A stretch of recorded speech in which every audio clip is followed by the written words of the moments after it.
आराध्य गुरुवर के चरणों में बारंबार नमोस्तु नमोस्तु नमोस्तु।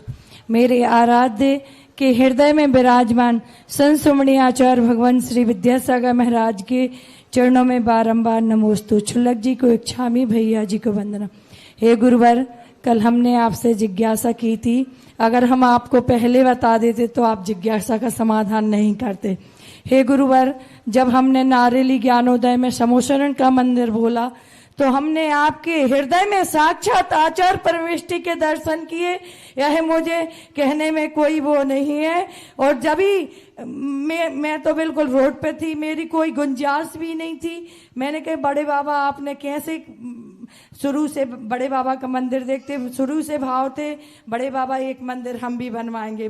बचपन से बोलते आ रहे थे बड़े बाबा हम एक मंदिर जरूर बनवाएंगे।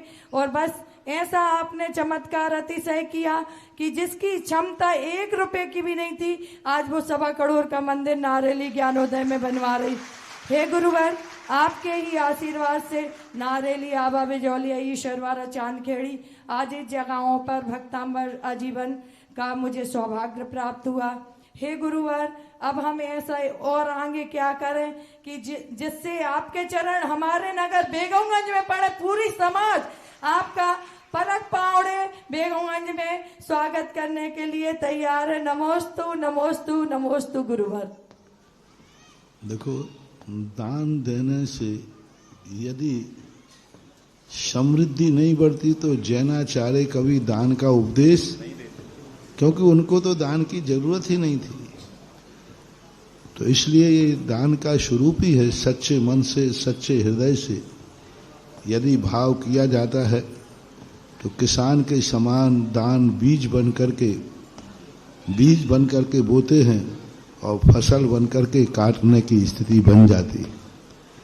रही बात बेगमगंज आदि जाने की, तो मुझे तो ये बताओ, भारत का कौन सा स्थान है जो हमारे लिए पलक पावड़े नहीं बिछाए?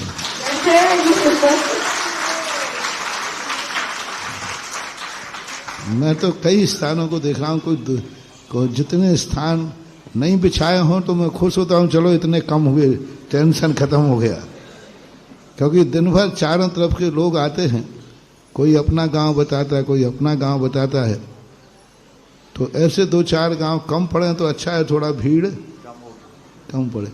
लेकिन मुझे तो नहीं लगता कि भारत में शायद कोई गांव हो ऐसा जो पलक पावड़े न बिछाए हो।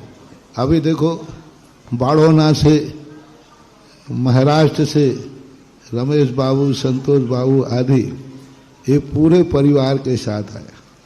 हम बहुत पहले सन 1990 में मुक्तागिरी चतुर्मास हुआ, उस समय बाड़ोना कारंजा गए थे। अब उस समय भी उनका एक ये बस एक बार महाराष्ट्र आ जाओ, और फिर महाराष्ट्र आ गए तो दक्षिण वाले तो छोड़ने वाले, दक्षिण आ जाओ। तो सभी पूरा भारत चाह रहा है, भावना है, क्योंकि हर व्यक्ति एक ही बात की उम्मीद है कि आज यदि समाज को, आपके परिवार को, आपकी संतान को कोई यदि संस्कारित कर सकता है तो एक साधु समाज है जिन पर तुम्हारी आशा टिकी हुई है। उसमें भी सभी लोगों से, सभी साधनों से उम्मीद करना सबको संभव नहीं होता है। तो होती है। मैं तो यही सोचता हूँ कि पूरे भारत की हर व्यक्ति की भावना पूरी हो, लेकिन अब होगी कितनी ये मैं नहीं कह सकता। महाराज जी, राम के पास तो एक सबरी थी, आपके लिए तो हजारों सबरी आपके लिए पलक पहाड़ बिछाए, और वहां तो संभव भी है।